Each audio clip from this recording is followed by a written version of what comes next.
Welcome to But I Digress, a cocktails and conversation podcast with your hosts, Warren Smith and me, Irish Stewart.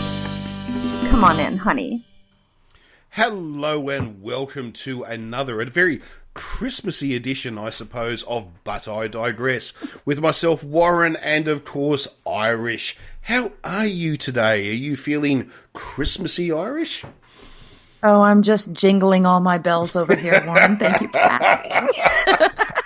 Quite a sight. I told you, I have so many decorations up in my house right now. It looks like elves threw up in here. So, yeah. It's I love to live in a house full of elf vomit. Yes, don't we all? Yes, reminds me of that movie with, was it Jenny McCarthy with the Muppets?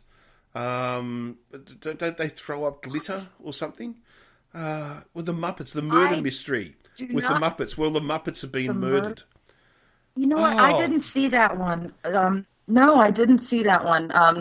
I see Jenny McCarthy in a lot of things. Masked Singer, most recently. And most of the time, her boobs are practically falling out of her top. So that's all I can notice.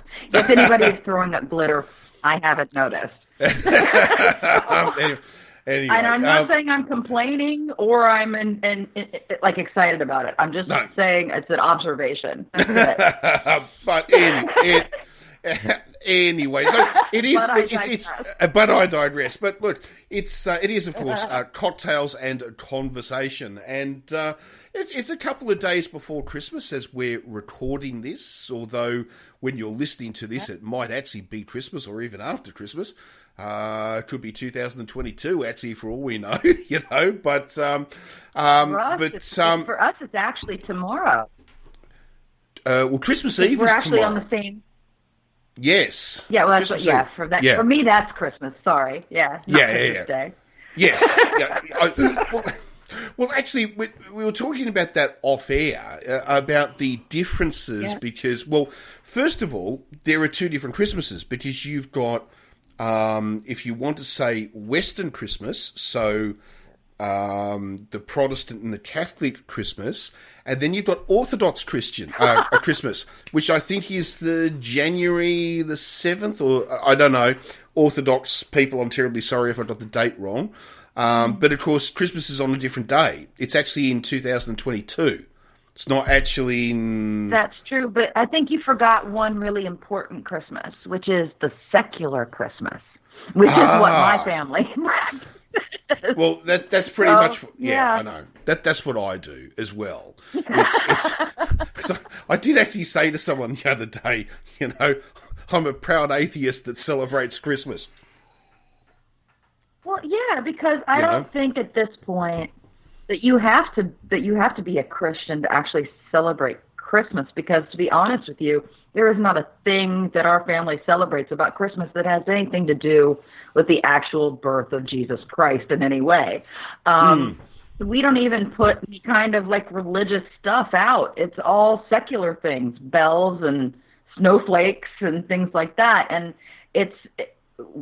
that's why I think our neighbors, even on one side who are Muslims, they love our Christmas lights so much that the wife actually was trying to get her husband to let her put some lights up because she thought they were so pretty. And because we talked to her about the fact that we celebrate Christmas, sure, but it's a secular thing. This is not religious. And she had a hard time kind of wrapping her head around it at first because it does sound weird, right? Well, I think Christmas is different in the sense that you don't have a secular Hanukkah or a secular Ramadan, but secular Christmas. No. But you kind of do. It is different, I think, to a lot of other religious holidays in that sense. Yes. Because I think, and I'm glad at this point because I'm not religious. No. I mean, you know, I will worship Santa Claus if I choose to. Well, you know what?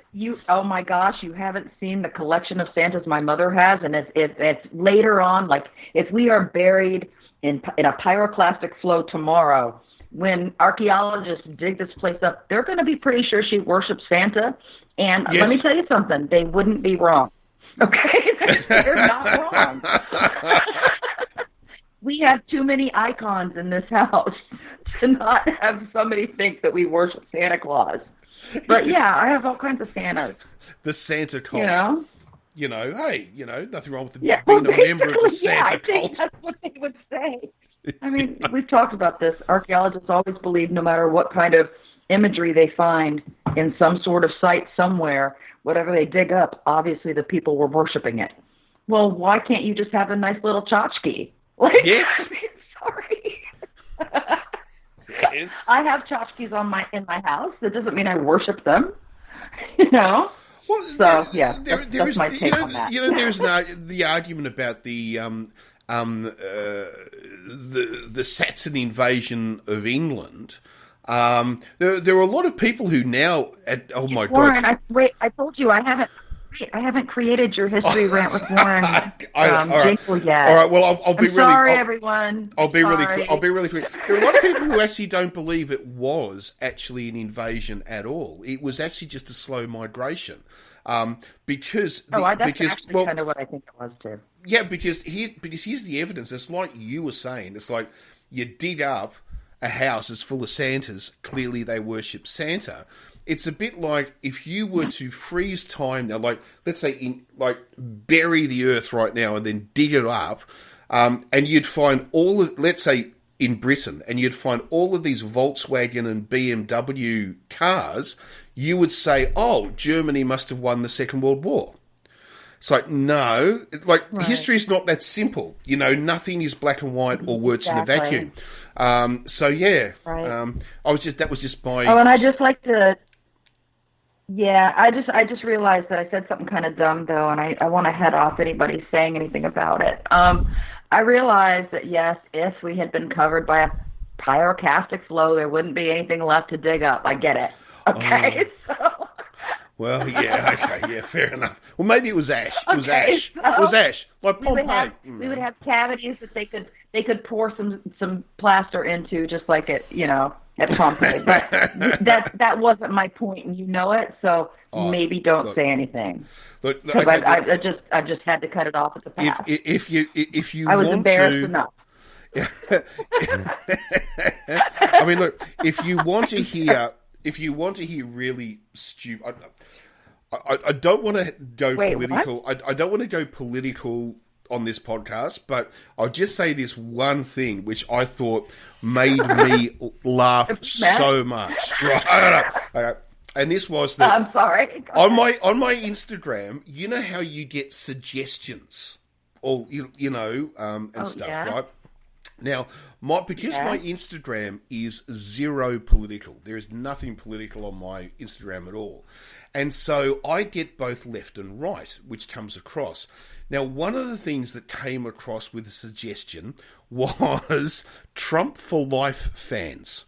Now, this is a serious Instagram site, obviously, of people who have fallen into the cult, who are not actually conservatives. They actually worship Donald Trump. So they don't believe in conservatism. They just believe in Donald Trump. The cult of personality. Now, so what they do is every day they put up a picture of the orange baboon, okay, and with a quote overwritten on it of something amazing that the great cult leader has said. And the one that came up for today, and I want to read this, because this shows not only in my opinion, how stupid the cult leader is, and also how stupid the fans are. Because they're trying to push this in regards to the genius of the man. Now, I'll just read this, and let me know if you spot what I think is a major problem, okay? This is the quote from Donald J. Trump, okay? What's the point of having great knowledge and keeping them all to yourself? Now, anyone who hears that, do you remember learning grammar when you were at school? As in, like, junior school. Knowledge is singular. Them is plural. Warren, is this the hill you're going to die on here? No. But this is what I'm trying to say.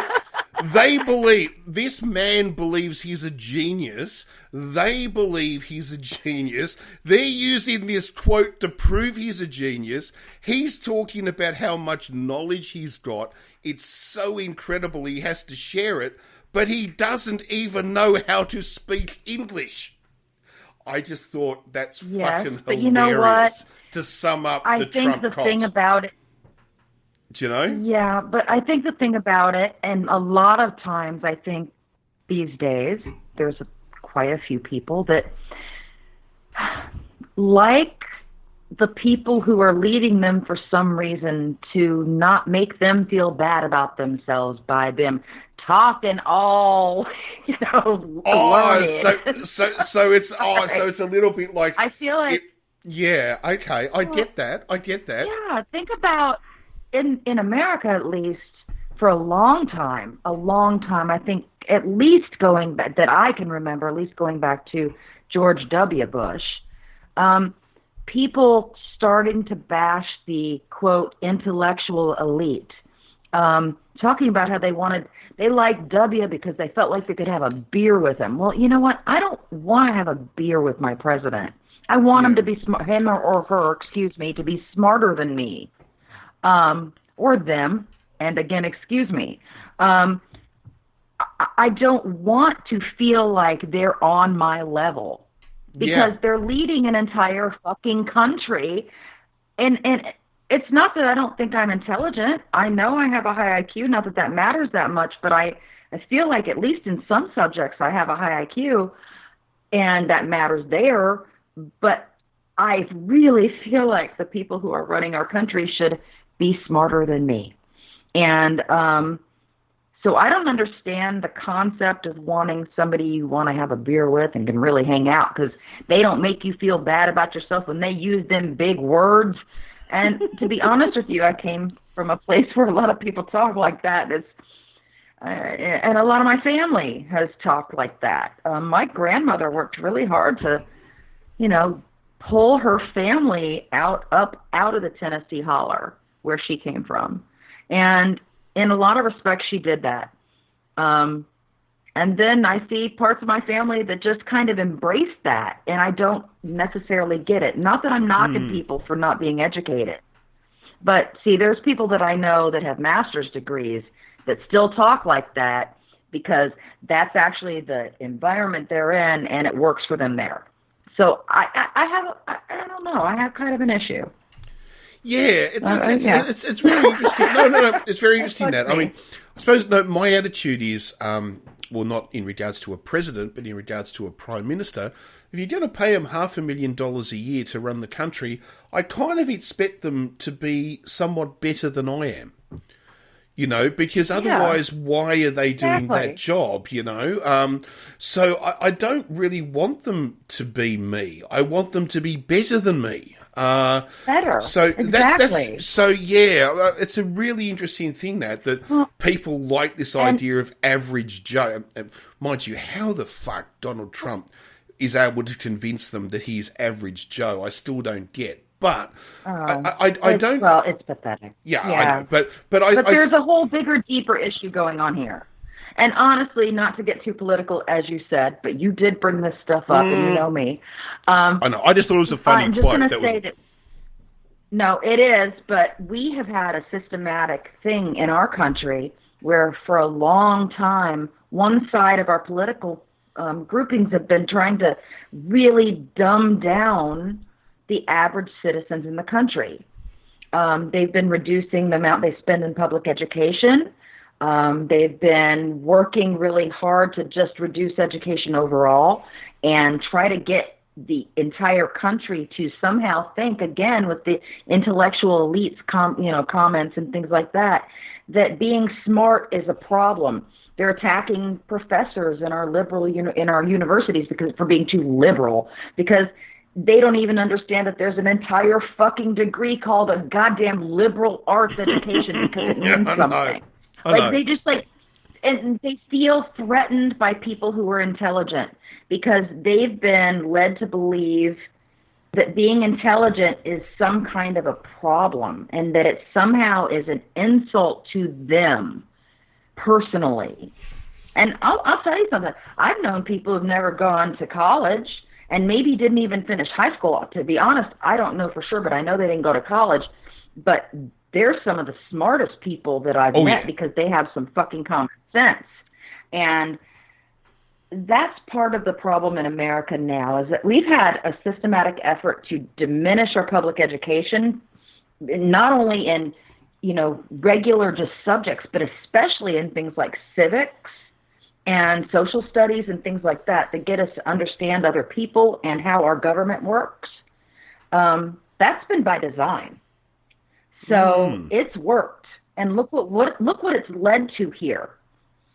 And I say it's been being done systematically by one party, and I guess people can guess that's probably the Republicans here, but I just want to say that although the Democrats have been working outwardly to get a lot of stuff done, over the years, to be honest with you, and not to say I'm not going to keep voting for them because, again, lesser of two evils in my opinion, they don't necessarily always go to bat the right way for people. I think they're too meek. And sometimes I'm not sure if that's not by design too. I'm not trying to be a conspiracy theorist, but no, I hear you. Sometimes I wonder the way it's going up. Yeah. So, while I do see one side actively, outwardly working to bring down the education of the people and lead us to all want to have a beer with our president, I'm at least happy to see that not everybody in the country has fallen into that trap. But that's where we are right now, and it's scary. It's scary here. So that's why it looks like elves threw up in my house, so I don't have to think about that stuff, Warren. No, we won't worry about that. Sorry, sometimes I digress to a bad place. So we will Well, you digress didn't do it, back. but I had to go there because I feel like, had to be said. It is interesting because we're going to have an election in Australia in the next, we don't know when it's going to be, probably March. We're going to have an election. You guys don't know when your elections are? No. There's not a fixed date. No. It's the government calls the date of the election. So, but it has to be within 3 years of the time they're elected. And they can choose whatever that date is. The only thing is it has to be on a Saturday. That's the only rule. It must be on a Saturday because it makes sense. It's because most people aren't working. That's the reason why it's on a Saturday. So, that's why I laughed because when we do it here, a Tuesday, Do we get any days off to do it? No. Okay. Yeah, I know. Well, I suppose it's different too. Remember, vote by mail? Not for long, probably. It's so yes. So, okay. Again, let's move on. Let's move on. So, but and I was going to, because there is some stuff we do want to talk about. We're talking about before we actually got on air. But I have a question for you, which I think is a really, really serious, important Christmas question. And that is... Oh, my goodness. Okay. Is Die Hard a Christmas movie? Now, I have had this argument over the last 2 weeks with people at work about is it or is it not a Christmas film? Okay. And I know I have that... the answer to this immediately. Okay. Yes, it's a Christmas film. And you know why? Because it's set during Christmas and there's Christmas imagery constantly through the entire thing. That is what makes it a Christmas film. They don't have to be discussing Christmas. They don't have to do shit, okay? If it's set during Christmas and there's a bunch of Christmas imagery around it the whole time, it is absolutely a Christmas movie. Now, do you have to watch it on Christmas? Is it a heartwarming Christmas movie? Fuck no. But if you don't care about that kind of shit and you just want to watch something that's set in a season, watch Die Hard. However, I do have a different movie that people should consider watching. Oh, well, I have my favorite as well. To be perfectly honest with you. Oh, well, tell me your favorite first. Tell me your favorite first. What is it? I think the ultimate Christmas movie. It cannot be beat. I argue that nobody can put a film up against this film that will beat it. And that is... What? Santa Claus versus the Martians. It is the greatest Christmas film ever made. I remember... I'm being serious. I believe you. I saw it. I remember as a teenager on Christmas Day. They played it on Australian TV. And I still remember, and they still do play it. Not every year, but occasionally. The free-to-air networks of, with a dying, service, but they still exist, play it every now and again. And I think it is and it has a very, very young, in fact, I think she's only about 10 years old, Pia Zadora. If you remember Pia Zadora. Oh, really? Yeah. Absolutely. But as a 10-year-old. So... but it is absolutely brilliant. Santa versus the Martians. If you've never seen it, I highly recommend you hunt it down. I have never seen that. Yeah, it is. It's just, it's so good. Anyway, what is... Okay. So, here we go. So we're going to play Top Trumps. What are you putting up? Well, okay, I'm not sure I can top that just for its sheer kitschiness and obvious brilliance in that regard. I think we know how much, you love that type of movie and how much I have come to love that kind of movie because of you. So, mine's more kind of die-hardy, like... Oh, right, okay. Yeah. And I think people forget about it. And to be honest with you, it's something I was reminded about, and it was not my tweet, and I cannot remember whose tweet it was that reminded me about it. But this is true. One of the best kind of non-Christmassy Christmas movies that I've ever seen is The Long Kiss Goodnight with Gina Davis and Samuel L. Jackson. And people forget it's a Christmas movie, but that is absolutely meeting all the criteria that Die Hard has meant for a Christmas movie. I'd forgotten that's a Christmas movie. I fucking love that movie. Is that set at Christmas? Is it? Okay. It absolutely is, yes. It's been 20 years since I've seen that film. The Catalyst moment is set in winter. Yeah, the Catalyst moment is set in winter, and then the whole climax is set during the Christmas season. And it's very obvious. So, yes, I would definitely suggest to people, if you have not seen it or you haven't seen it in a long time, go back and watch The Long Kiss Goodnight with Gina Davis and Samuel L. Jackson. It's worth a watch, honestly. It's a great movie, in my opinion. I enjoyed it, at least. And sometimes, for me, that's all that matters, to make a great movie. I'm going to give you one other one. Oh, yeah. So, what? Tell me first, and then I'll give you my other one. I was just going to tell you a story about The Long Kiss Goodnight. I've forgotten the name of the director who directed the film, but he is Finnish. And I remember hearing a story... Rennie Harlin, right? Yes, Harlin? yep.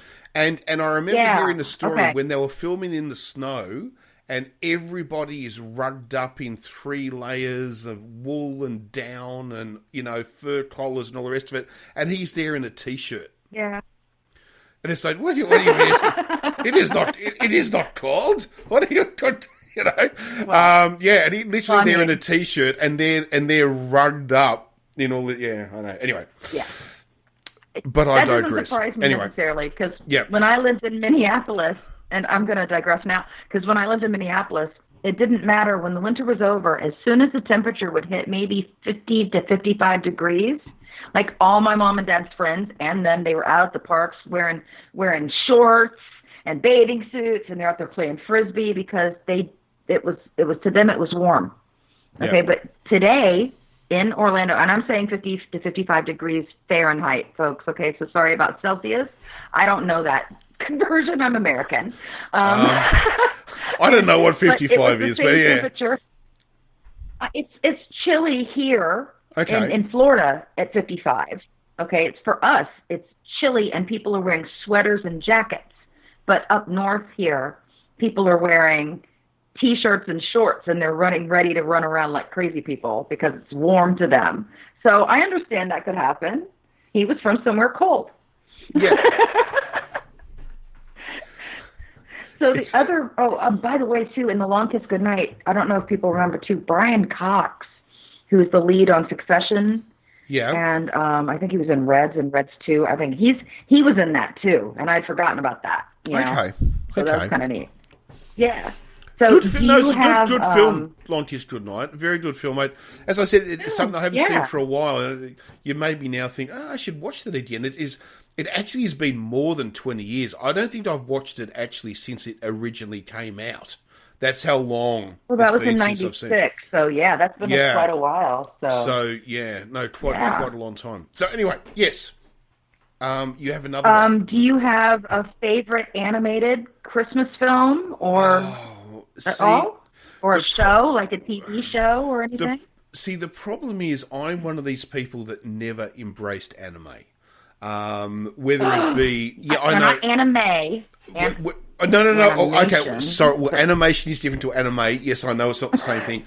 I know it's not the same thing. I'm a geek. You got to play along. With the exception of The Simpsons and Family Guy and things, I've never really embraced animation. Oh, unless it's a Disney film. Sorry, that would be different. Because I had to spend quite a number of my years as my daughter grew up watching Disney anime, or animation, I should say. But Timon and Pumbaa are still... No hentai. They're just... Timon and Pumbaa are just burnt into my brain, Akuma Matata. Lion King's my son's favorite. Oh, yeah. It's still... I still think it's a fantastic film with a... the cast is unbelievable. When you look at The Lion King, the actual cast, you go, oh my God. This is a kid's film and that's the cast. And the music is great. Anyway, sorry, I'm... no, I don't... I would have a favourite... Okay, are you saying favourite Christmas animation or favourite animation? Well, I was suggesting favorite Christmas animation, but before you go on, when you're talking about The Lion King in general, and I said it was my son's favorite film, it was his favorite film so much that on his 21st birthday, this is so funny to me, it was actually playing at Disney Springs near us, right by Magic Kingdom and everything. Yep. And that was all he wanted for his birthday. We took him to see The Lion King for his 21st birthday. Because it's a theater. Okay. Because that was all he wanted. And so I always thought that was actually kind of cute. So, I'm sorry, I'm a little biased, but don't worry. I think it's great. It's not a full anime. It's not a full animation film. It has animation sections in it.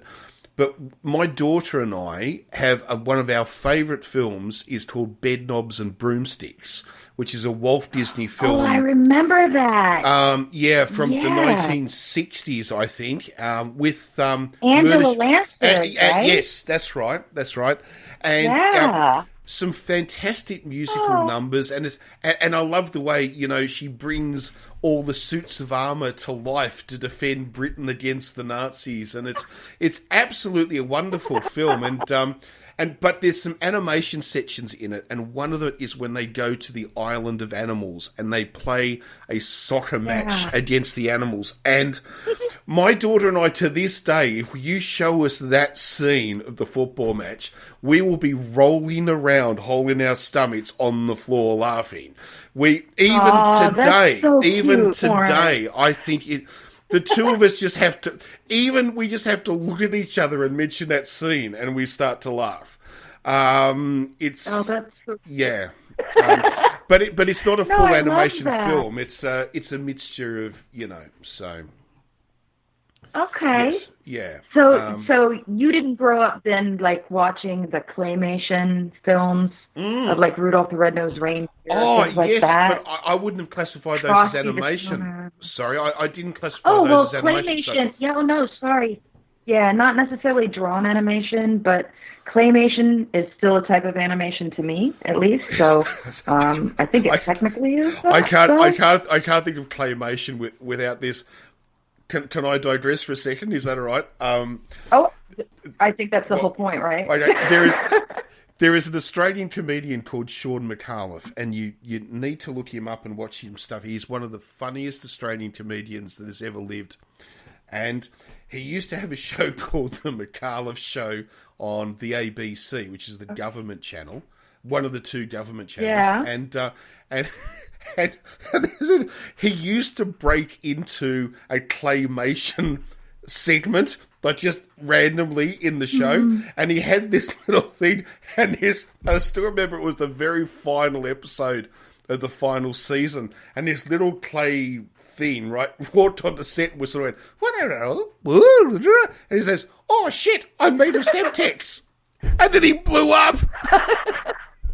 Oh, good. I'm sorry. I'm sorry. It just was so... Mind you, it was better than the one where he turned up and he had an erection. I'm made of septic. Really, Warren? Really? He's made of Semtex. I remember what you said that meant. No, Semtex. Semtex, the explosive. Okay, good. I forgive you. Oh, my God. Anyway, but there was the other one, though, when he came onto set. There's this, and then the other one came on, and then somebody says, "Oh, you have an erection," and it's a giant. Oh, well, sorry, it's just you have to see it to do it justice. Sorry. Anyway, that was a very random bit of dialogue. I'm very curious now. Sean McAuliffe. You need to send me a link. Sean McAuliffe got himself into huge trouble when he went to commercial TV, right? So they're paying a huge amount of money to produce this show and all the rest of it.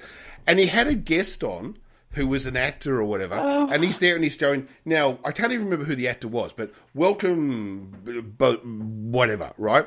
Famous for, and he listed all the films and the plays and all the rest of it. And then the actor walked in, and he goes, "Well, I've read your bio. Just rat off. We don't need you anymore." So he goes, "Oh, all right." And then he leaves. They never interviewed him. He just left. Right?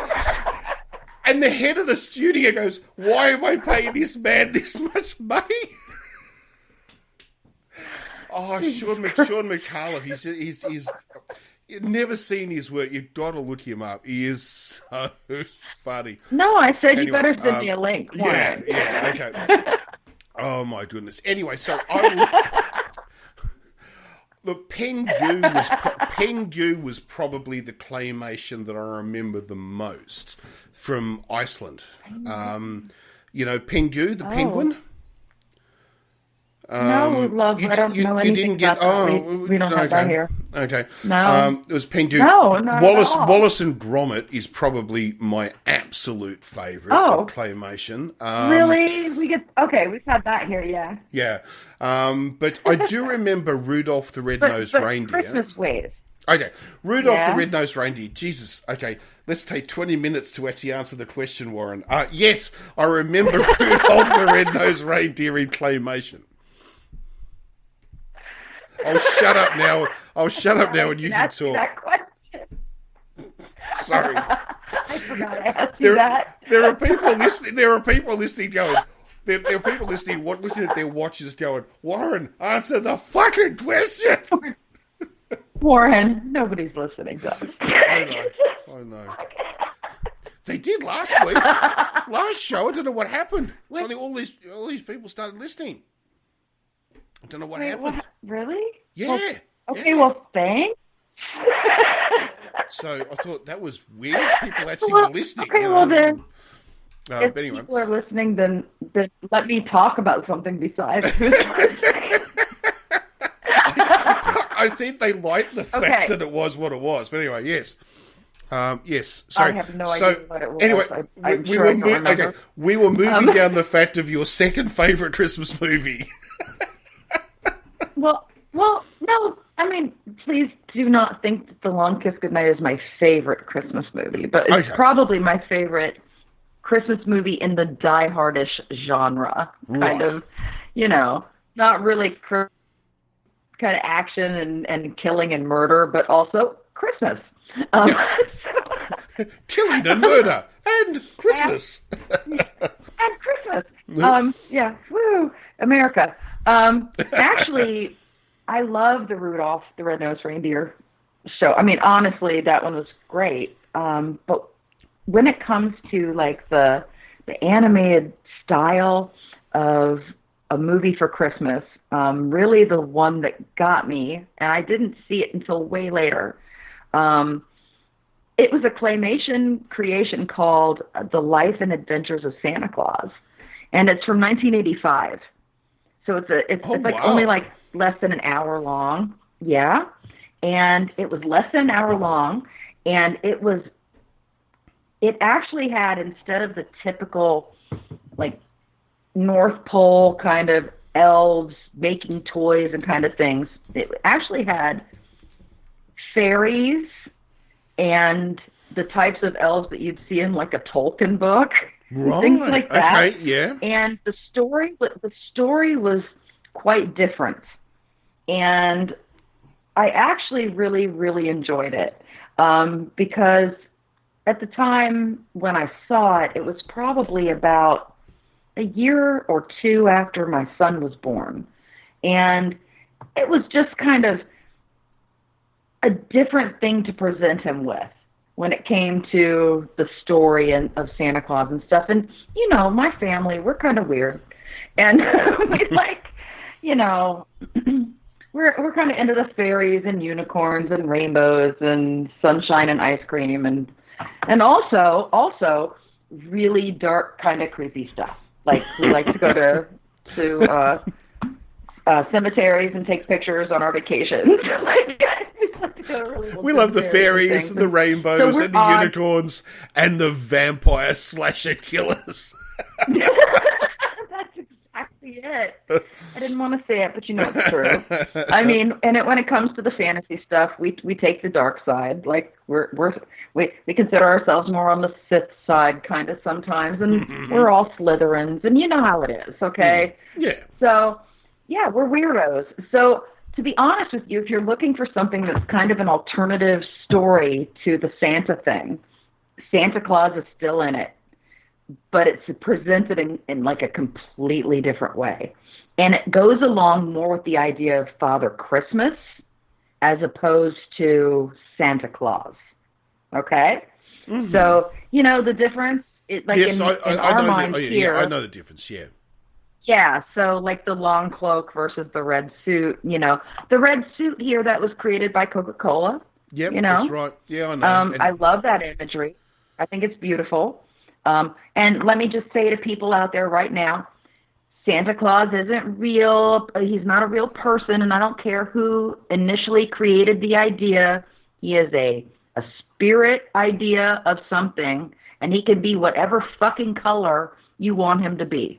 I have black Santas in my house. I have white Santas in my house. I have, you know, kind of brown Santas in my, like, I just like Santa. So he can be whatever you want. And I get sick and tired of people saying, well, Santa's white. You know what? Santa doesn't exist in real life, so it doesn't matter what color he is. Can I just say this?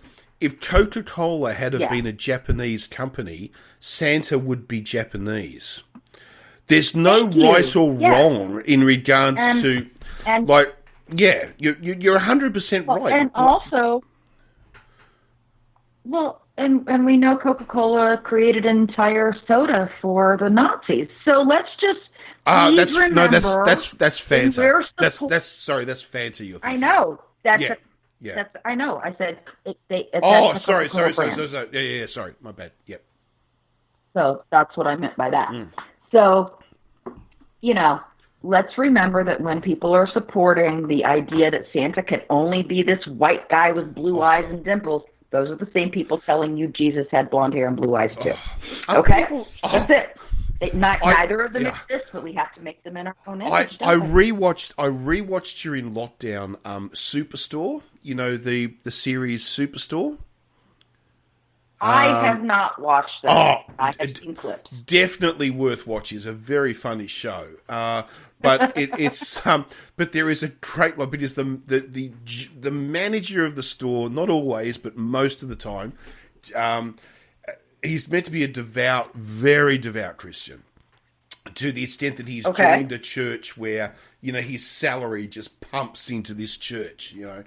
And he makes the comment. He says, "I've always always, because he has this really weird voice, I've always wondered. Like they always say, Glenn. It's like they say, Glenn, you're 50 years like old. A Monty Python sketch. Well, no, it's like they say, Glenn, you're 50 years old. You haven't reached puberty yet. What's happened? Because he always goes, hello, staff. My name is Glenn. Anyway, but he makes this comment, and he sort of, and so I won't do the voice, I promise. But he goes, it's really, really weird. I've never quite understood, why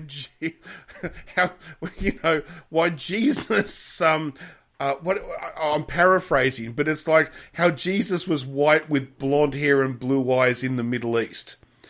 Like they even raised that, and it's but of course it's yes. I've seen some interesting concepts of what Jesus would have. White Jesus.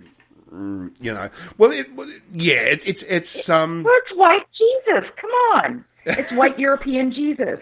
They make him in their own image so that they feel like they're connected. It's just the same as people making Santa Claus in their own. Like, who cares? Yeah. But the fact is that they're trying to say that Jesus was real. I'm not saying he wasn't. I don't know that for don't worry, a fact. I'm on the same. I'm on the same thing.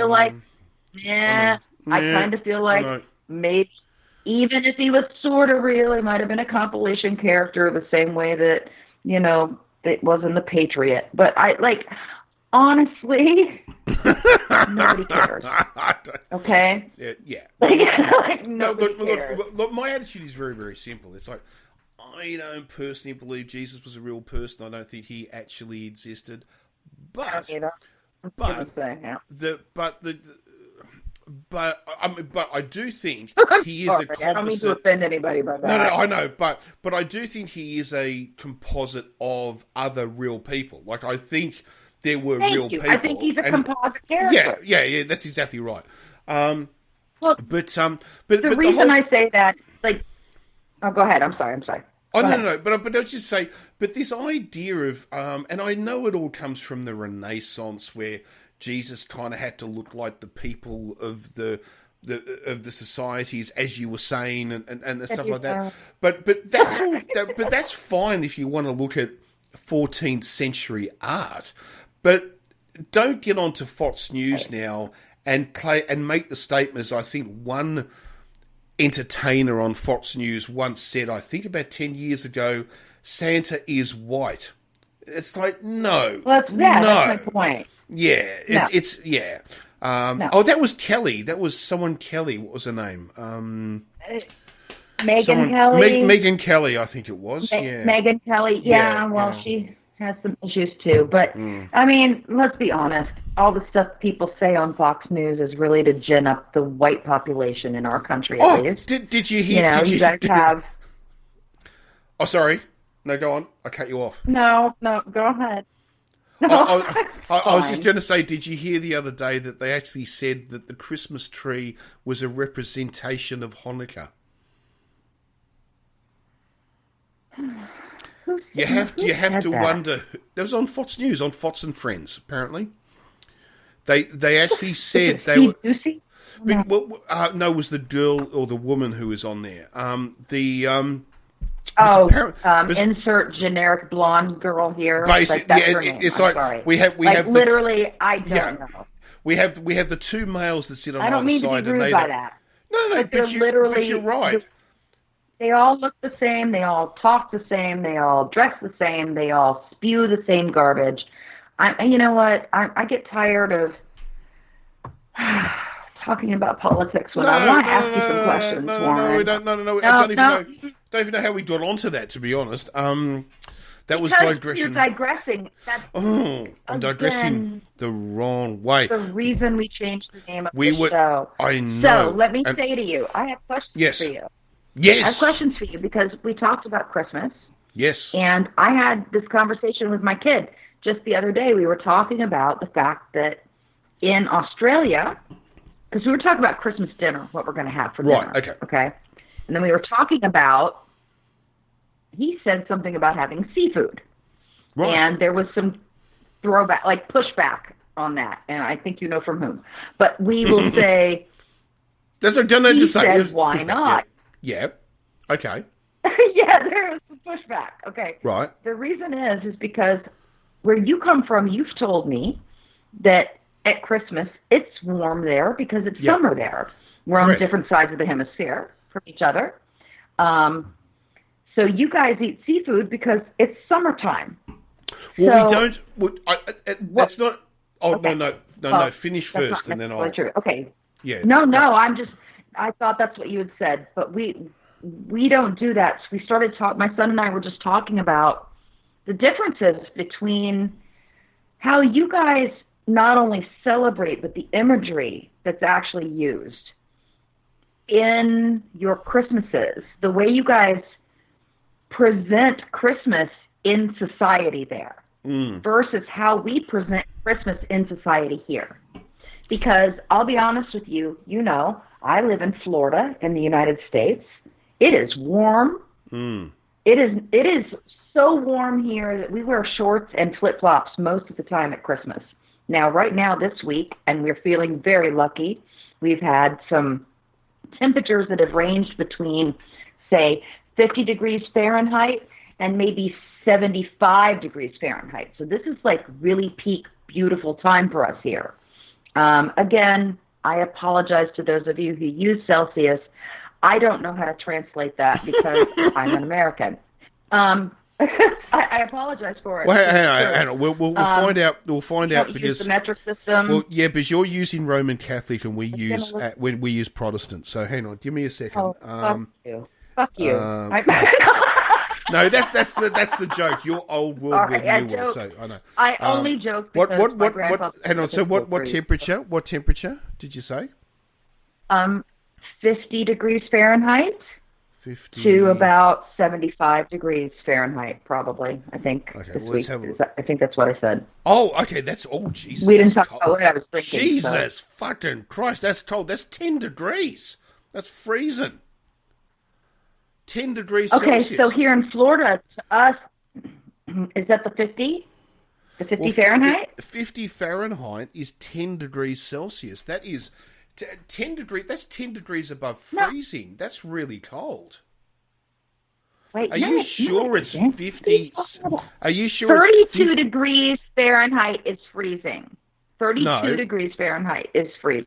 Yes, don't tell me no. Oh, no, sorry. Okay, no. I thought you said Celsius. No, sorry. I thought you said 32 degrees Celsius is freezing. Sorry, no. You're 100. No, you're 100% right. I don't know, Warren. No, hang on. 0 degrees Celsius. But then it says is freezing. What's going on? Oh no. But then it says here 50 degrees Fahrenheit is 32 degrees. Oh God. Okay.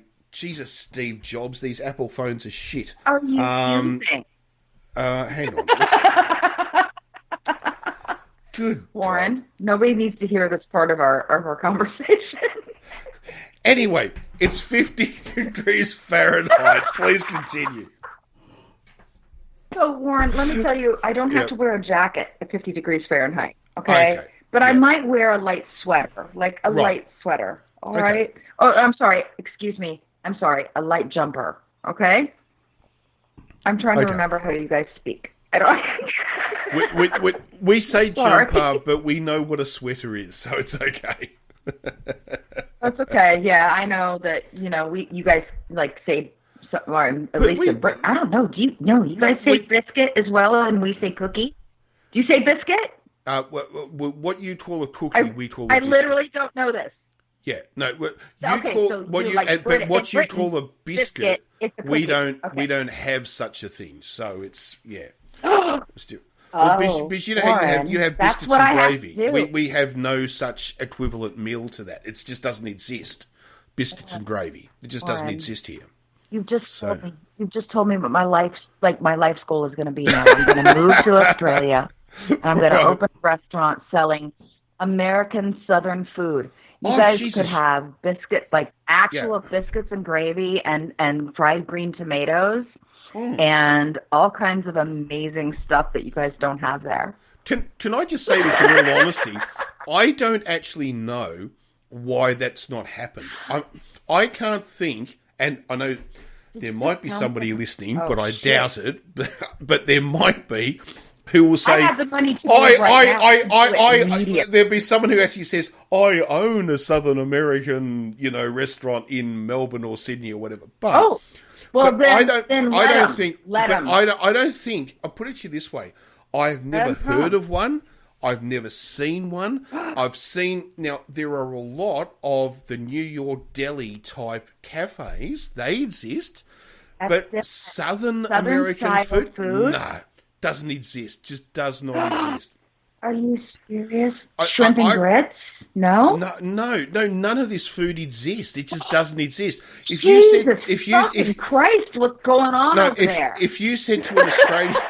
if you said to an Australian biscuits and gravy, they would look at you with a very weird look, because they would say to you, why would you want to cover a cookie with red wine gravy? That's the way they would view it, because they wouldn't understand what you're talking about. Now, I have seen... So American biscuits and sausage gravy. Yeah. I've never eaten... It's a sausage gravy. Yeah, I've never eaten biscuits and gravy, but I've seen photographs of it, but I've never actually eaten it. Okay, let me explain something right now, because you just said that to me, and I'm going to... photographs of biscuits and gravy... I can't speak. Biscuits and gravy, it's too much gin, are gross. You cannot convey the delicious wonderfulness of really well-made Southern sausage gravy with American-style, like Southern American biscuits. Mm-hmm. I can't even begin to explain it to you. And the reason I know this is because of all the things my mother makes. And she makes some really good food. And honestly, she's the reason that I care about food. And I'm not going to say it out loud, but I think we all know I'm a better cook than her. Oops, I just said it out loud. Okay, so anyway, but not in some things. And I'll be honest with you. I have never in my life, and I eat a lot of Southern-style breakfast foods, okay, in America here. I have never in my entire life eaten anybody's sausage, biscuits, and gravy, like sausage, gravy, and biscuits. Again, too much gin. I apologize. That are as good as my mother's. And I'm not the only person to say that. Her sausage gravy, I could put in a cup, and other people have said this, and just drink straight. I don't like sausage, Warren. American sausage, breakfast sausage, I don't know what your sausage is there. Like we have lots of different kinds, but breakfast sausage here contains fennel. It's kind of an Italian sausage mix with fennel. Okay? I am not a fan of fennel in any kind of way, fresh or otherwise. All right? It tastes like black licorice to me. Yeah. And I find it to be gross. I know fennel. Okay? I actually love it, but I know most people don't. So, yeah. Well, it's not. I'm not a fan of it, and I don't. Well, that's no. not It's cool. No. I think it's in the breakfast sausage itself. Yeah. I have a very big distaste for it, but in my mother's sausage gravy, that's different. Okay, so yeah, I don't. If you have never had it, it's really good to have. Like it's really a really comforting, kind of belly-filling kind of thing. But I wouldn't necessarily recommend it just having anybody's. Well, see, you have to know somebody who makes it right. Okay. See, we don't really even do breakfast sausage. We don't really have sausage for breakfast. It's like... I don't eat that. I eat bacon. Yeah, look, yeah. I mean, if Australians were going to have a hot breakfast... It is so bloody simple. It is literally eggs and bacon and nothing else. It is dead simple. Oh, really? You know? Oh, yeah. How do you eat your eggs cooked? Oh, that's up to the individual. If I order them at a cafe, I'll get poached. If I make them myself, I have fried, because I can't poach an egg to save my life. So I tend to take the opportunity to get poached when I'm out and about, but at home I fry them because I will destroy them otherwise. So you know. Like, you know, like that idea of, you know, have you seen what, you know, the British have the full English breakfast? Have you seen that thing, which is mushrooms? I actually love a fucking full English breakfast. It is. I mean, it is. I love something. it. Oh, it is something I know Americans to experience. Think it's gross, but I love it. Oh, it is something to experience. It really is. But Australians don't do a breakfast like that. Ours are really, really simple. It would just be like eggs and bacon on toast or on muffins. You know, that's it. I mean, most people just have Vegemite on toast. You know, they just like we don't do breakfast as a big meal in Australia. It's just not. So it's more like in France then, because it's more like a bit of maybe croissant and little confiture, right? So a little jam or something, right? If I have breakfast and so here's the other thing too. Probably half the people I know don't even have breakfast. They just have coffee. That's it. They don't even eat breakfast. And of the other half that I know, I feel that way sometimes too. Yeah. And the other half I know, and we're talking about Australians now. I'm not talking about people overseas. No. And the other half would probably just have Vegemite on toast, or maybe jam on toast, or maybe a bowl of cereal or a bowl of porridge. That'd be it. That's it. So it's not a big deal there, right? Well, no, breakfast isn't. Brunch, if you go to meet someone, you meet them for brunch. That's different. You know, that's different. I mean, come on. Well, the other thing too is it's a social thing. That's the whole thing. Well, that's because it's okay to start drinking. Once you say it's brunch, even though it's 10 a.m., it's okay to start drinking. So that's why brunch is popular. I agree with you. That's why I need to move to Australia.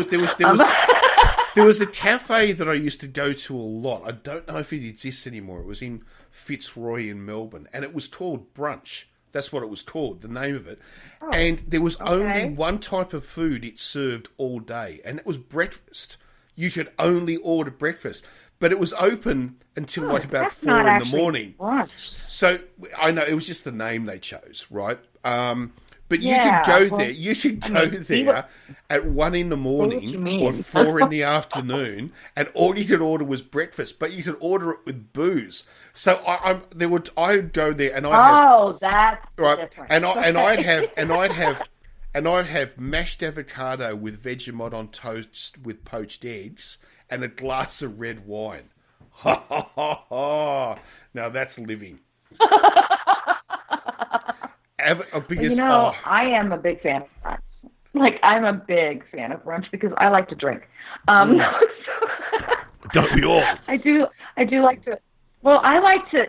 Look, I'm not going to have I won't go to dinner or brunch or anything and have more than 2 drinks, okay? Yeah. So, I don't know if that sounds crazy. No, that sounds normal. No, that sounds normal, but you've got to drive, so there are limits to how much you can have.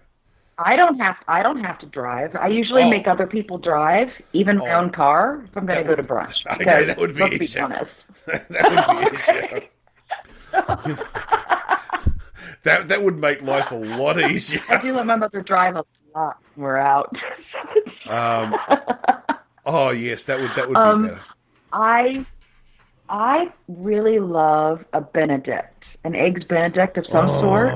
So I like a poached egg on that. Like, I love that. So I'll do a veggie Benedict with asparagus instead of the Canadian bacon, or there's a place here in town in Winter Park that has they're only open for breakfast, and no matter when you go, but especially on the weekends, there is a line like down the street to get in. And one of the things they have is a short rib Benedict, which is so fucking mind-blowing. But it's on the secret menu. So you have to know it's there. You have to be told about it in order to order it. So, and right now, because I have been drinking gin, I can't remember the name of it, but if anybody is in the area listening, it's in Winter Park, Florida, and is the biggest brunch place right on North Park Avenue, and I can't remember the name of it. But I am a big fan of poached eggs on a Benedict. because I'll eat any kind of Benedict. What about Florentine? Yeah, do you like Florentine or just Benedict? No, I love a Florentine because I love spinach. So I will eat spinach in anything. So for sure, I'll eat a frittata. I love eggs as long as they're raised ethically. So pasture raised, free range eggs on sourdough bread. Eggs, not. Yeah. What's the difference? It's so. Oh gosh. Well, okay, there are a lot of differences because I actually just found out not too long ago, a few years ago, I found out about the difference between cage-free and free-range. But just the other day, I found out the difference between free-range and pasture-raised. Free-range can say that they can be out of the cages and they're not in a building. They have a place to go, but they don't tell you how much space they have. So you don't actually know. No. Oh, sorry. Can I just... Oh, go on. Here in the U.S. Right. That's what it is. Sorry. And you have to actually look for organic pasture-raised.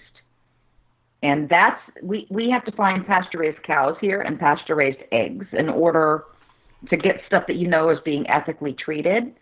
Although some people still argue about it. So it's been a long thing. So I really, really love eggs as long as that. So I'll pay a ton for eggs as long as I know that they've come from a place and a specific farm here in Florida that I know is raised right. Other than that, I'm not going to eat them. So except for at restaurants, I will order them. Not at home. I know. In Australia, on the actual egg packet, it tells you how many chickens per acre. It actually gives you a number. Really? Oh yeah, it has to. Amazing. It has to by law. Oh my gosh. It tells you how. So when you reach for a packet of free range eggs, there's free range and there's free range. You can grab one, which is like $4 for 12 eggs, and another one which is $12 for 12 eggs, and you will see that each chicken has literally on the 12 has 10 or 12 or 20 times more space than the one on the $4, right? We don't do that here at all. That's wonderful. Oh yeah. Oh, I would pay that. I would pay the extra. To be honest with you, I can't raise chickens here. We're not allowed to have them, or I would have them. But if I knew for sure, I don't care how much they cost. I will pay more for eggs if I know that the animals are being ethically raised. I would rather eat fewer eggs and for higher quality and better treatment of the animals, honestly, than eating them. But otherwise, I would just rather not eat them. My whole idea, though, is crazy because in Australia, people will spend $20 on a steak, but they'll say, I won't spend $10 on a 12-pack of eggs. It's like, are you for real? Bullshit. That's absolute nonsense, you know. I mean, and the $10 other thing too, for a steak is nothing. It's like meat's expensive in Australia. I feel like that's cheap meat. Well, an actual a big restaurant style, let's say T-bone steak in Australia, if you bought it from a butcher, is still probably going to cost you $18 raw. From the supermarket or from your butcher. Meat's expensive in Australia, actually. It's not cheap at all. It's not cheap by any means. We have some cheap meat here, but it's gotten more expensive recently, of course, because of the supply chain issues, and also because our meat packers here, we have 4 major meat packers that own all of the companies. So they're just price gouging people now because they can. There's really no reason for it, but they're not. The problem for me is the whole factory farming issues. I would rather buy local pasture-raised beef and other meats and pay a premium price and eat less of it than I feel good about buying factory farmed meats. I agree. Honestly, the meat tastes better too. Animals that are stressed and have all that cortisol and there's another thing. the thing that causes the knots in your shoulders. Oh my God, Warren, I've had too much to drink. No. You know what I'm talking about. I do. Anyway, when the animals get stressed out, all these things go through their system and the muscle, which actually taints the meat. I don't think our animals should be stressed. I understand we're going to eat them. That's what we do here.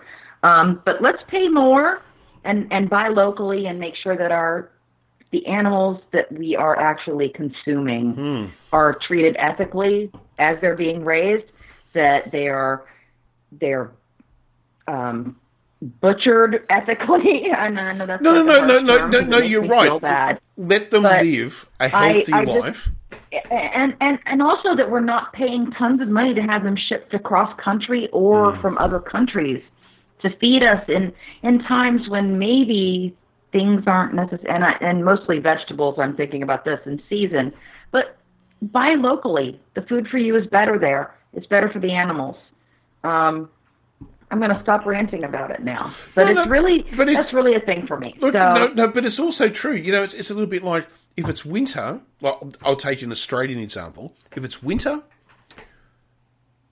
just don't buy bananas. Wait a couple of months and then get bananas. Right? Buy them. Right? No, I fully we don't eat seasonally anymore. We want to eat exactly what we want to eat, and we want everything what we want all the time. Yeah, and it's like if we go back hundreds of years or thousands of years, people ate seasonally. They ate what was available at the time, which grew at the time, which grew sustainable at the time. I mean, I looked at a lot. I don't know what farming is like in the US, but in Australia, we still have this huge problem where they're trying to turn deserts into farms, and then they're saying, "Oh, we've got a drought." Yes, you've got a drought. You're farming in the fucking desert. I mean, it's like why the fuck are we growing? That. Like, why are we growing rice in the desert, for fuck's sake? How is this economically or environmentally sound? Can I tell you something I want to tell you something here that we grow in the U.S. that just drives me absolutely fucking crazy. We grow almonds here. We grow almonds in California where there's not enough water. But almonds to grow take tons of fucking water, okay? Tons. And we grow them in California where they already have a water shortage. Yeah. And people are conserving water and doing all this, but all the water goes to the fucking almond farms in these places that there is absolutely no reason for everybody to be drinking all this fucking almond milk. It has 3 almonds in it, okay? We're doing all this stuff, and almonds are in fucking everything, and it pisses me off. Look, I get almonds are good for you, but we should be growing them in places where it doesn't cost our country and our states tons and tons of water that we don't have. It doesn't make sense. I don't understand what's going on with and again, look, I'm not a conspiracy theorist or anything, so please don't get on me with this. But saying things like big nut farming, big nut farming, I'm not joking. Yeah, I know. There's this massive push to use almonds in fucking everything, and I just want to tell people, almond milk might be something you think is better than cow's milk, and I agree with you because cow's milk is fucking disgusting, and it's for baby cows. Okay, almond milk is terrible for the environment. And there are so many better options out there in a plant-based milk. If you guys want that, I get that. There's milk made from peas now, which is amazing. Really? But for me personally, oh my God, it's so good. But the one I like best is oat milk. It actually has the consistency of dairy milk. Yeah. Yes, it actually has that. It's not watered down in the same way that the almond milk is and the other nut milks. And I'm a big cashew girl. I love cashews. And they're good for, apparently there's something in them that helps you, defeat depression, which, so I'm eating a lot of cashews. That's good for all of us. It really is. I think it's good for everybody. But honestly, oat milk and the pea milk are actually the most sustainable milks. But for me, the oat milk is the best because it does have that creamy consistency. And it's so, so, so much better for the environment. I actually go out of my way now to not to choose products that don't have almonds in them, because I literally do not want to propagate that. So I beg people to please do some research, do your own research. Actually, and look up the different kind of plant-based milks if you are not a milk drinking person. I use cow's milk in the least amount I can for cooking and things like that when oat milk isn't going to do the job. But if I need something with milk in it, for the most part, I'm going to use oat milk. Like if I'm going to have cereal, I'll put that in it. But I just drain it right off my spoon anyway. All I use it to is to wet the cereal. Okay. I don't drink the milk from my cereal bowl. Okay, that's gross. I don't care if it's plant-based or not. It's gross. I'm still a child of the late 80s and the 90s. I'm a soy milk person. And I don't know if that's good or bad, to be honest. But I'm still a soy milk. I think it has its pluses and its negatives on that. And there's reasons why, in regards to hormonal issues and things like that. I've heard there are issues. I've heard there are issues with hormonal stuff, but I think it could be. I don't know. I mean, I have one soy milk coffee a day, that's my breakfast. I order because I will go to. Well, then okay. Well, but that's it. I won't have any more. So, like for instance, my breakfast is, and we're going to talk about Christmas traditions. We've got to get to that. But because otherwise we'll run out of time. My breakfast this is always happens. We start talking and we just, but my breakfast every day, because I don't actually sit down and eat a breakfast. What I do, because I'm generally, my alarm's off at 5:30 in the morning, and I'm sort of up and off and going and whatnot. So my breakfast is basically a big latte, but with soy milk. And that's my breakfast. There's nothing wrong with that, friend. That's actually probably not bad for you. I don't drink coffee, so you can't live in Melbourne and not drink coffee. Fuck me. You know what? It's not that I don't want to like coffee. And let me tell you something. I love the smell of it brewing. It's so wonderful. It's a joke. Don't worry. It's a childhood memory for me, and it's wonderful. But the only coffee flavored anything that I can actually take is tiramisu. Because of the espresso soaked ladyfingers and just the whole combination of everything. To me, my mouth is drooling right now thinking about it. I think we need to talk Christmas traditions, but I think we should take a quick break. But before we go to the quick break, which will be timey-wimey, because it'll be 3 seconds for everyone listening, but it will, because we haven't created anything to put between us yet. I know. So yes, not yet. I know. Here is the question: British trifle or Italian tiramisu, which is better? Because they're very similar in a sense. Right. Well, they kind of are. They're not really, I suppose, but no, but not really. But let's discuss this when we get back, because I have thoughts. So let's take a break. All right, we'll take a quick break, and we will be right back. Timey-wimey, we are back. And we were about to talk about Christmas traditions in the sense that, well, only you and I can really discuss this, obviously, in regards to the differences between Australia and the US, because there seem to be quite a lot more than I think we maybe think of. You were talking about imagery, remember, originally. Right. And okay. Now, I would imagine in America to see cutouts on the street of Santa's sleigh being pulled by kangaroos would look a little bit unusual. It probably would. Yeah. So I'm thinking there's a lot of stuff like that goes on. That similar but different. Sure. That's something my son and I were just talking about, actually, the other day. We were talking about how we're here in Florida in the U.S., and it's warm here. So we don't actually get snow at all, ever. And for the most part, we're wearing shorts and sandals or flip-flops, we call them, when it's Christmas time for us. So we don't actually get the snow, but the typical imagery for the U.S. In regards to Christmas is all about snow and the things you do in it. Snowmen, snowflakes, snow sledding, sleighing. Santa drives a sleigh pulled by reindeer that live in the North Pole. It's very, very cold there. Everything we have here, the carolers and all the imagery that we put forth revolves around people who live up north, where it does snow, which we find interesting a lot of times.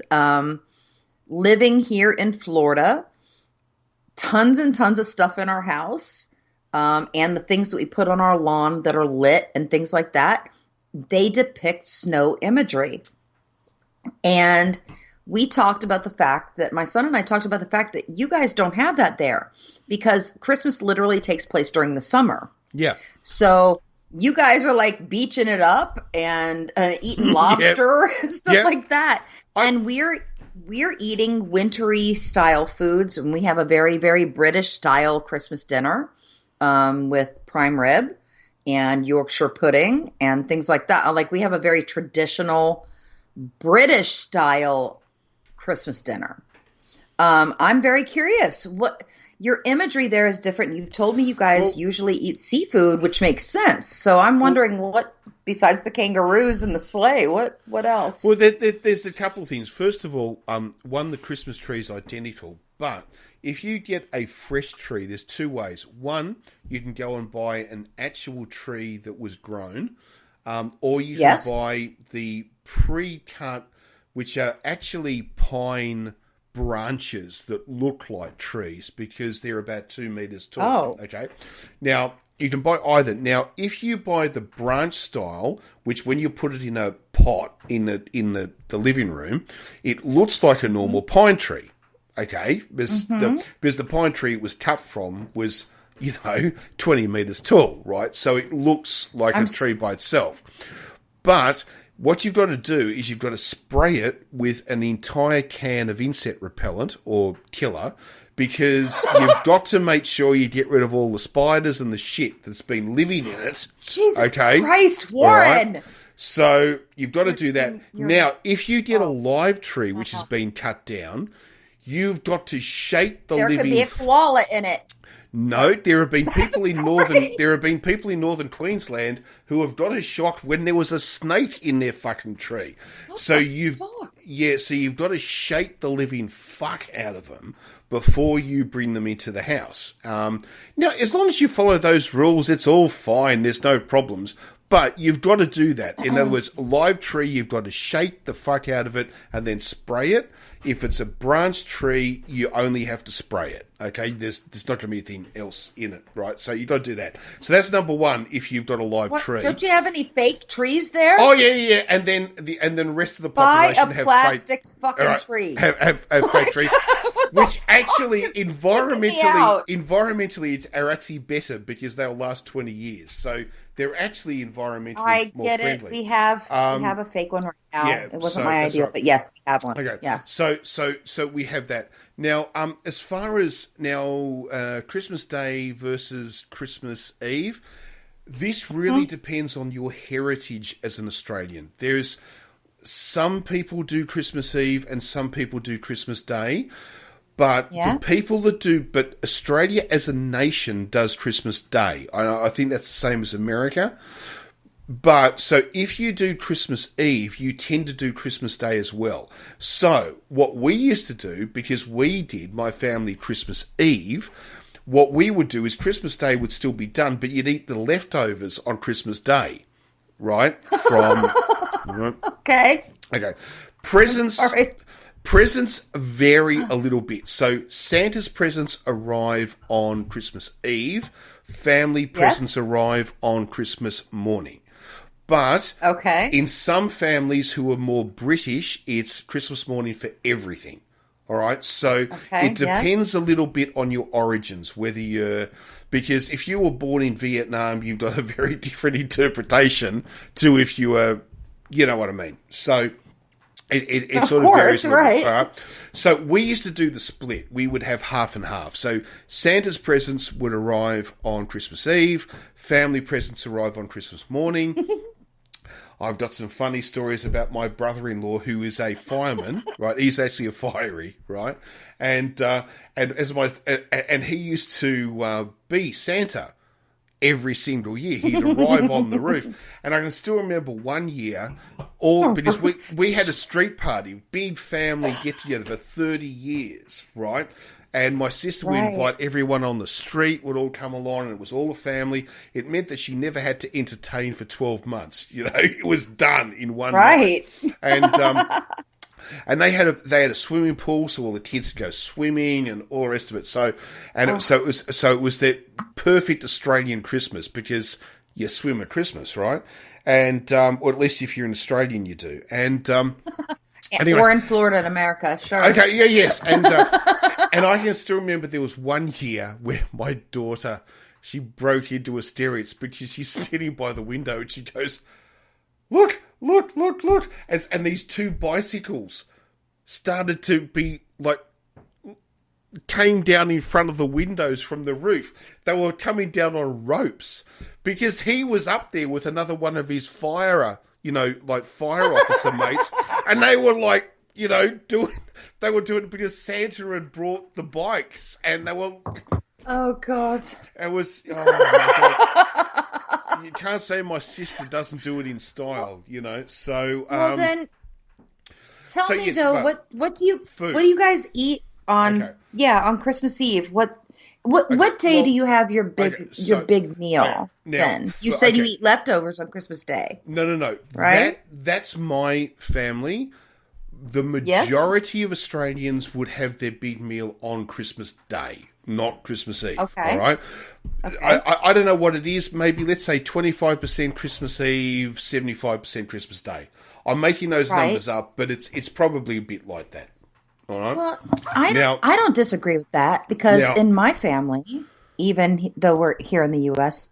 and a lot of people do Christmas Day, and I think when I was a kid, we would do some stuff on Christmas Day, like in the morning, because, Santa Claus. But my family's usually done stuff on Christmas Eve. And the reason we did that was because we liked the lights. We liked it to be dark enough to open presents by the lights of the tree and the stuff like that. So we literally have always done that. And we have a big Christmas Eve dinner. And then Christmas Day... We have a smaller kind of just buffet kind of thing. Yeah. So, well, that's more what we do, but other families, probably most families that I know, do Christmas lunch. So they will eat about 1 p.m., something like that, rather than Christmas Eve is more, Santa's coming tomorrow, but the actual meal will be the following day. That would be most Australian families. But then what do they eat? Well, it varies a lot. You do have some families that do the full-on British European, some sort of roast bird, a turkey, a chicken, a duck, something along those lines, with roast vegetables and all this sort of stuff. But what you also find is there's a lot of hybrid food. So... someone will do a roast bird, but they'll serve it with salad. So that's very, very common. So they might do roast chickens, but they'll serve them with green salad. There is... that actually sounds good, too. So. So that's very, very... because that way because here's the thing, and you can imagine it, obviously in Florida, it's not that different. But if it's 40 degrees Celsius, you don't want to be having the oven running for 5 hours. Do you know what I mean? Yeah. Or, I get that. Yeah. Absolutely. Now, the other thing too, which has now started to replace that traditional European roast bird, so you get the roast bird and vegetables, then you get the roast bird and salad, and that's kind of like the hybrid. And then you move into what's more of the modern idea, which is... Oh, I'm on my phone, sorry. And it's you! It's you! It is me.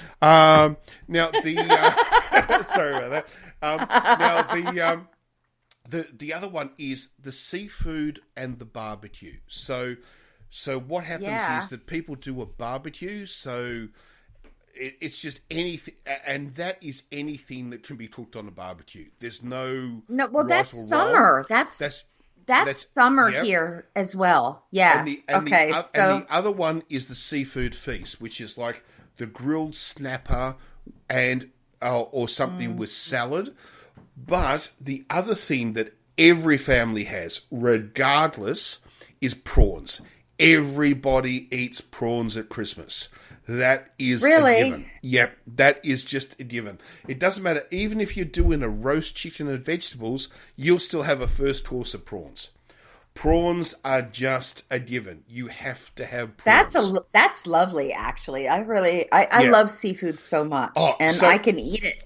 Yeah. Well, actually, I'm just learning to love fish. Actually, but I love crustaceans. Well, that's so much. I'm a big crustacean person. I will eat crab. I will eat prawns. I will eat scallops. Are my favorite though. Yeah. Oh, scallops are sea scallops, like the diver-sized scallops. Yeah. The big fat. Okay. Yeah. I will eat those seared or fried anytime, and I will eat as many of them as you can put in front of me. And that's like my dream right there is to just eat tons and tons of my favorite is the pan-seared or grilled, actually. I said scallops. Fried, but I do love the fried ones, but they're not good for you. I love a lovely grilled or pan-seared sea scallop. Well, and I don't know what bay scallops make me want to just throw up. I don't know why. There's nothing wrong with them, but there's something in my mind, there's something wrong with them. Well, and I don't know why. I'll tell you a Christmas dinner or Christmas lunch that we had once, just going back way back in time, where we spent a Christmas in Sydney, because I don't live in Sydney, but we were in Sydney for Christmas, and the Christmas dinner that we got was one of the most brilliant meals. It was so good. It was half a lobster. Okay, so a lobster chopped up, so just half. Okay, you didn't get both sides. You only got half. Oh wait, there's more. Okay, with prawns, scallops, and bugs. Now, bugs are like a bug is a. Now you don't have them in America. They're like They're a crustacean. Langostinos? Well, yeah, they're kind of like a small lobster. But Langostino? No. Right? No. They're different. They're wide. They look like this. Imagine if you could take a lobster, make it a quarter the size, but then make it prehistoric by widen it by twice. It's rock shrimp. It might be that might be what you call them there. That might be the same thing. I don't know. We call them bugs. Maybe. Which is typically Australian. How the fuck do you call the food bug? But anyway, we call it a bug. I think you might be talking what we call rock shrimp. I think it might be rock shrimp. Well, if you Google a picture of Moreton Bay bug, that'll give you a picture of one. Moreton Bay bug. Okay, Moreton Bay bug. I'm going to do it. Moreton Bay bug. Morton? Moreton Bay? Yeah, M-O-R-T. No, Moreton. No, M-O-R-T. Yeah. No, yeah, no, I got it. I'm good. Yep. It's bay lobster. So Okay, there you go. It's All right. not okay. Oh, there's no upper claws. Those are the same that we have down in Florida. Right. Okay. They're warm water lobsters Yeah. here. Okay. And they actually have lovely, lovely, delicate meat in them. Well, and they're not Maine lobsters. We call the other ones with the big claws Maine lobsters. That's they get them up in North America. We don't get those because our lobsters we call crayfish. They have no claws. No claws at all. So that's what they're saying. They're saying, because I just looked it up on Google, the thinnest Moreton Bay bugs, Thinnus orientalis is a species of slipper lobster. Okay, so it's from the Indian Pacific Ocean. Okay, yep. Slipper lobster is the same kind of thing that we have down in Florida. It's a Florida lobster, no big claws on the front, lovely, lovely, delicate meat in the back, and a lovely wide tail. So I think it's basically the same kind of thing. I do actually suggest people try these, even though they sound weird. They look so good, like big, hard-shelled bugs. They are definitely delicious. Because I agree. They're like a lobster, but they've got the flavor intensity of a prawn, or you call a scallop. Not a scallop, a shrimp. No, shrimp. Well, we have prawns. Okay, right. Shrimp are small. The prawns are the large ones. Very large. But you remember, prawns in Australia are a foot long. You know, they're big buggers. Right? Yeah. That's a prawn. So anyway, it was lobster, prawns, scallops, and bugs, and all of them sliced in half and char grilled over an open flame. Okay, then served on a plate with. Are you ready for this? The most with what they called champagne sauce, and I had to ask afterwards, what was it? And they were really good. They told me I actually got to speak to someone. I love that. Yeah. And what it is, they literally take shallots and butter and fry it off with garlic. They add mustard, like French mustard. Okay. Cream, champagne, and then they stir the buggery out of it to aerate the champagne in the cream. So it aerates it while it's cooking. Okay, that sounds amazing. With white pepper, and oh my god, pouring that over the top of char grilled seafood. Oh, I love char grilled crustacean. Okay, anyway, I'm sorry. So It's a food orgasm. All right, is what I'm trying to say. Right. Now, anyway, I had that one Christmas, and I have to say that kind of to me sums up an Australian Christmas. That was pretty bloody good. But that's actually a lovely description. Yeah, I love that. But prawns. Yes, we still eat all the roast chickens and the roast birds, the roast turkeys. Absolutely. But if you had to say one ingredient which goes across every family in every house for every Christmas dinner or lunch, whenever they do it, whether it's Christmas Eve or whether it's Christmas Day, is prawns. There are always prawns. That is the staple. And in fact, if you had to have a symbol of Australian Christmas, it would be a prawn. Yeah? Yeah, absolutely. Warren, I love that, actually. Yeah. I think that's great. I could see that, and I love prawns so much. But yeah, scallops are my actual favorite. But I think it's great that you guys have something that you can reach across everybody to have as a tradition. We don't have that here because there's so many different kinds of people here that we don't actually have necessarily a tradition, and so many people don't even celebrate it. So, but there are. But remember, there are Australians of Italian descent who'll be making lasagna. Right, and there'll be Greeks making moussaka or something like they're. Well, sure. They're it varies, obviously, dramatically. Yeah.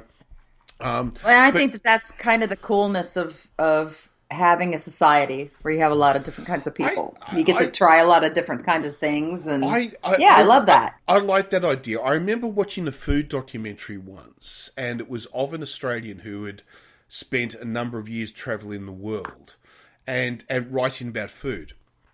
And they said there was one thing about Australia that they loved, and I think America is probably the same, to be truthful. Probably more so, actually. And that is that they said that if you live in Italy, you eat Italian food. If you live in France, you eat French food. You live in Britain, you eat British food. But when you come back home to Australia, you eat whatever food of whatever part of the world you like, depending on what day it is.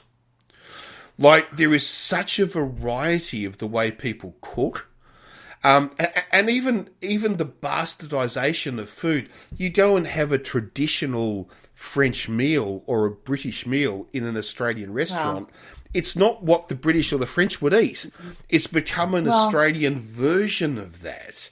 I think that happens with every. I think that happens with every cuisine in every country, because no matter where you are, you personalize it for your culture. That's kind of what happens. That's why you can find in a McDonald's in Japan that sells things that have like seaweed, like shit on their sandwiches. Because I don't mean seaweed shit. No, I don't mean know that way. I know what you mean. Sorry, no. So I think I know what you mean. We tend to cater to the flavors in our vicinities. So even if it's food from other countries, like, let's be honest, American Chinese food is not the same as Chinese food. Let's be honest. Yeah. It's not. But it's delicious and it's what we're used to. So if we went over there, we might not feel the same way because it might be different. But I think that's kind of what the whole bit like melting pot idea is that you have all these different cultures and you actually wrap them into your own and make them your own within your own country. And that way everybody fits in. And I think that's kind of what's beautiful about it. You know, I do think we should travel everywhere and experience all kinds of other cultures. And especially, I think now, especially talking to you about how different it is in Australia from America, I would suggest to people, and I would suggest to myself, that we travel the world after the pandemic is over with caution, but to actually experience what holidays are like in different countries. Don't always think you have to spend them in your own. Go to other places and experience new things and try new stuff and try new food and just be around local people. Do that. I think that's going to really help people in a lot of senses. I you know agree. What, honey? And before we go, I was going to say this very quickly. Yeah, and there's one Australian. I know there's one Australian tradition that you can never forget, and that is the surfing Santa. Every Christmas, we have to have the surfing Santa, and they have every beach has a competition for how many Santas on surfboards they can get catching a wave at the same time. That's wonderful. I believe Manly Beach, Bondi Beach, I think holds the record. It's a couple of hundred of Santas on surfboards simultaneously on the same wave. That is an Australian Christmas tradition as well, the surfing Santa. So I thought I just better bring that up. You know, before we go, I'm going to tell you, I grew up, I didn't grow up, but I'm from Florida. And when I was younger, we lived some other places, but I spent some time down in South Florida growing up. And actually every year I was pretty sure I saw Santa Claus there on the beach in the summertime wearing his Bermuda shorts like out in the ocean, because I swear to God, there was at least a guy down there who looked exactly like him. So to this day, I'm pretty sure he was just taking a little vacation. You know, my favorite still has to be Santa walking around the beach. Right, got the beard, the beard, the hat, the top, wearing shorts and thongs. Or what you call flip flops. you call them flip flops. Wait. I thought you meant like European beach thongs. No, okay. No. No, so, yes, don't worry. Australians get into trouble all the time. A thong is a flip-flop. So in Florida, in Florida it is, So, but thongs are a thing, But seeing Santa in short pants, that's maybe a bit of an Australian thing, actually. So, no, it's also a Florida thing. A Florida thing there as well. So there you go. So anyway, okay, all so right, let's say wrap goodbye. It up. All right. Yeah, it's almost Christmas Eve for you. It so is. You should have a nap. Close. It is getting close. It is. Thanks for listening. Happy Christmas, we'll be back. Happy Christmas, Irish, and I hope you have a wonderful Christmas, and I wish you and yours all the best and only the best in this, what I call a secular, let's get shit-faced drunk holiday, because that's what we. I feel so seen. Because that's what we do in Australia. So wishing you all the best. I think that's what we do at my house too. Yeah, and I wish the same to you and to everybody who's listening. Thank you guys. We really do appreciate you. Thank you guys for listening. All 5 of you, we really do appreciate it. No, there's actually more than that, but I joke. But anyway. You said that for my benefit. No, I Good didn't. Night. No, I didn't. Anyway, no, seriously. Right. No Good worries. night. See you later. Cheers, guys. Bye.